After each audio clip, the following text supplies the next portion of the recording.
നമസ്കാരം. ഇന്ന് ഞങ്ങൾ ചെയ്യുന്നത് കാർത്തിക പുഴുക്ക്.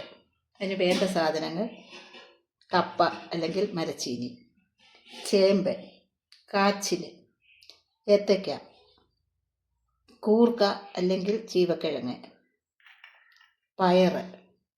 ഇത്രയും സാധനങ്ങളാണ് എടുക്കുന്നത്. ഇനി ഇത് അരിഞ്ഞ് എടുക്കാം.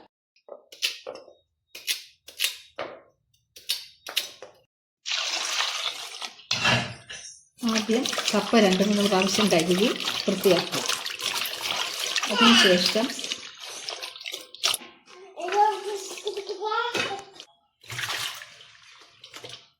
കപ്പ കഴുകി വൃത്തിയാക്കി ഇതൊന്ന് വേവിച്ചെടുക്കാം. പിന്നെ കട്ടുണ്ടെങ്കിൽ അത് മാറാൻ വേണ്ടി അത് വേവിച്ചൂറ്റിയെടുക്കാം. പയർ നമുക്ക് വേറെ വേവിച്ചെടുക്കണം. അതിന് പയർ കുക്കറിലേക്ക് ഇടാം.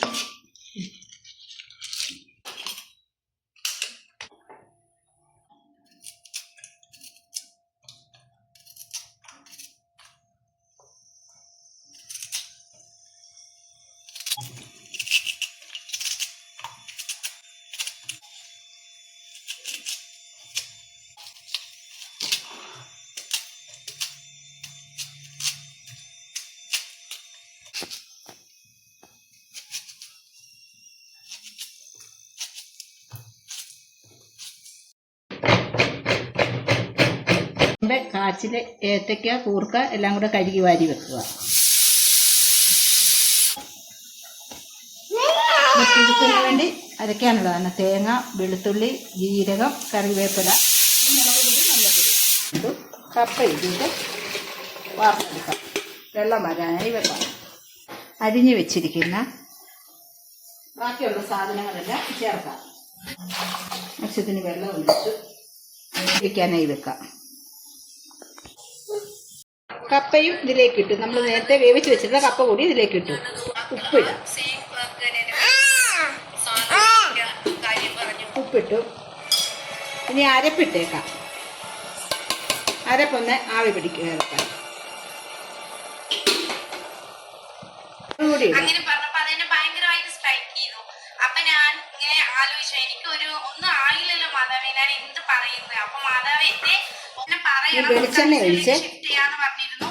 അപ്പൊ അത് ഞങ്ങൾ ഭയങ്കരമായിട്ട് പേടിച്ചു. എനിക്ക് 2 ചെറിയ കുട്ടികളാണ്. ഞാൻ ഒരുപാട് കരഞ്ഞ് പ്രാർത്ഥിച്ച് മാതാവിനെ ഉടമ്പടി ബ്രേക്ക് ചെയ്ത് ഞാൻ മാപ്പ് ചോദിച്ചു. അപ്പൊ തന്നെ ജോസഫ് അച്ഛന്റെ ധ്യാനം ഉടമ്പടി തൈലം കൊണ്ടുവന്നിട്ട് കുറെ കിവി ഫ്രൂട്ട്സ് ഒക്കെ കഴിച്ചാൽ ബ്ലഡ് കൗണ്ട് കൂടുന്നുണ്ട്. അതൊക്കെ 8 ദിവസത്തെ നന്നായിട്ട് ഇളക്കിയെടുക്കാം. എന്നിട്ട് പോലും എന്റെ ബ്ലഡ് കൗണ്ട് കൂടിയില്ല. ഞാൻ ജോസഫ് അച്ഛന്റെ ധ്യാനം കേട്ടിട്ട് ഉടമ്പടി തൈലം അന്നത്തെ രാത്രി കഴിച്ചു. നാട്ടിൽ പോയിട്ട് കരഞ്ഞു പ്രാർത്ഥിച്ചു. അമ്മ ഒരുപാട് കരഞ്ഞു പ്രാർത്ഥിച്ചു. അന്ന് രാത്രി അമ്മ ഹോസ്പിറ്റലിൽ അഡ്മിറ്റ് ആയി. നമ്മുടെ കാർത്തിക പുഴുക്ക് ശരിയായി. ഇനി ഇത് നമുക്ക് സിദ്ധിമോൾക്ക് കൊടുക്കാം. സിദ്ധിമോൾ ആദ്യമായിട്ടാണ് കാർത്തിക പുഴുക്ക് കഴിക്കാൻ പോകുന്നത്. കഴിക്കുമോ നമുക്ക് നോക്കാം. പിന്നെ ഏറ്റവും വലിയൊരു മിറാക്കിൾ എന്ന് പറയുന്നത് അതൊന്ന് നോക്കിക്കേ. സിദ്ധിമോൾ ആദ്യമായിട്ടാ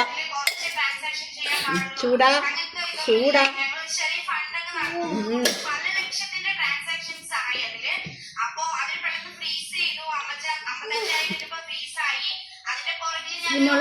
കഴിക്കുന്ന നോക്കാം. കഴിച്ചു നോക്കിക്കേ.